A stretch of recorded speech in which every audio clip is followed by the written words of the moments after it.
Pemirsa, selalu ada hikmah. Kita balik lagi di acara Penuh Hikmah ini dan masih pengen ngambil ilmu dari dua guru kita yang luar biasa. Masya Allah bagaimana tadi perjuangan beliau cari Islam, bahkan berusaha mencari kesalahan di dalam Al-Quran, tapi justru tidak ketemu, dan sekarang disempurnakan dengan didampingi pasangan yang luar biasa. Jadi asalnya Bunda itu dari Cilacap ya? Betul. Betul. Awal ke Jepang tahun? Tahun 2000. 2000. Kenal beliau tahun? 2002.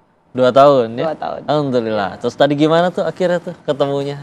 Oh, Masya Allah. Ini ada 2 versi sebetulnya. Oke, gimana? Versi aku dulu deh. Kita rangkumkan. Ya, sekali lagi Alhamdulillah, qadarullah saya ke Jepang itu pertama kali itu diajak oleh seorang konsulat Indonesia yang akan ditugaskan di Osaka sebagai guru ngaji. Jadi pertemuan pertamanya di Osaka? Di Osaka. Tapi tinggalnya di Kobe. Oke. Kan Osaka Kobe dekat ya. Dan selalu kami itu beraktivitas di Masjid Kobe, masjid tertua di Jepang kan. Oke. Nah, untuk menjadi guru ngaji itu kan dari mulut ke mulut jadi rame tuh. Banyak orang yang minta diajarin ngaji anaknya. Iya. Akhirnya kita orang Indo tapi orang Indonesia atau mixed marriage.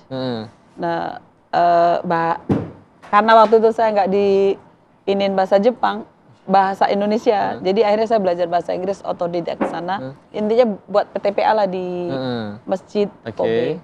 Ketemu dengan beliau juga di Masjid Kobe suatu hari. Kalau saya sih, kalau perempuan kan suka bikin apa sih diary gitu.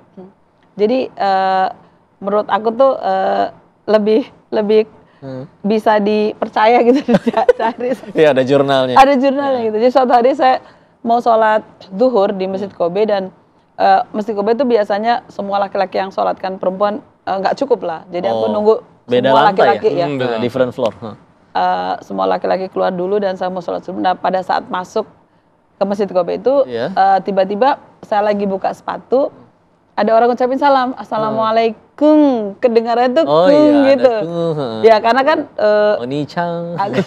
aku kan ngajar ngaji jadi kayak kok kayak nggak bener ngomong, bukan pengen, jadi saya sambil buka sepatu jawab Waalaikumsalam. Terus saya kaget, ada sosok anak muda orang Jepang ngucapin salam. Otomatis pertama kali pertanyaan saya, are you Muslim gitu? Kan ada kayak understanding kayak kalau bukan Muslim kita nggak boleh jawab sepenuhnya atau gitu. Jadi jadi tapi aku udah jawab Waalaikumsalam gitu. Itu pertama kali ketemu. Udah mualaf waktu itu ya? Iya, jadi saya lebih banyak ketika Allah berikan, kan cuma 3 kali ketemu terus dilamar dan sebagainya. Yang menerima lamaran juga keluarga yang aku tinggal itu. Namanya kalau pakai bahasa Jawa lucu. Oh iya, lucunya gini, waktu saya minta, sebenarnya saya mencoba untuk nggak mau, karena kan nggak mengerti bahasanya. Gimana ceritanya mau dijadikan istri kan? Saya berdoa kepada Allah supaya ada alasan supaya nggak jadi gitu. Terus saya telepon ibu saya kan, aku manggil ibu Boke, Bok, aku dilamar orang Jepang, orang ngapak ya, namanya Sugimoto gitu kan. Terus Boke bilang, Alhamdulillah Sugimoto, jadi langsung langsung dapat restu. Aku shock banget. Ya dikirain apa-apaan, ternyata malah alhamdulillah. Berharapnya itu saya ada alasan untuk tidak jadi gitu. Intinya yang ngeset itu sebenarnya yang punya misi tadi itu. Masya Allah. Tinggal dengan orang Jepang saya lebih banyak mendengar, terus begitu menikah tuh saya rasa ya Allah, kehadiran saya ke Jepang sebagai guru ngaji tuh udah beda.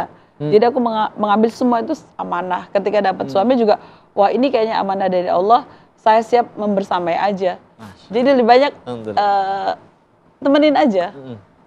Terus gimana ada masalah bahasa misalnya kan? Ya laki-laki tuh lebih aman, perempuan tuh nggak banyak komplain kan? Ya udah masing-masing taat kepada Allah. Enak. Selesai gitu. Jadi alhamdulillah. Alhamdulillah. So the last one, Sensei. What do you think about Indonesia?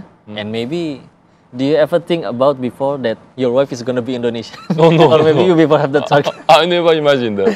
So what do you think about Indonesia and about Islam in Indonesia? Islam in Indonesia? Well, as far as I know, I mean, because sometimes I visit Indonesia. So how many times? Maybe more than 10 times. More than 10 times? But a very short period, like 10 days, only 1 week. Okay. So I know more Indonesian people in Japan. So as far as Indonesian people in Japan concerned, they are pretty, very good, active in terms of religion.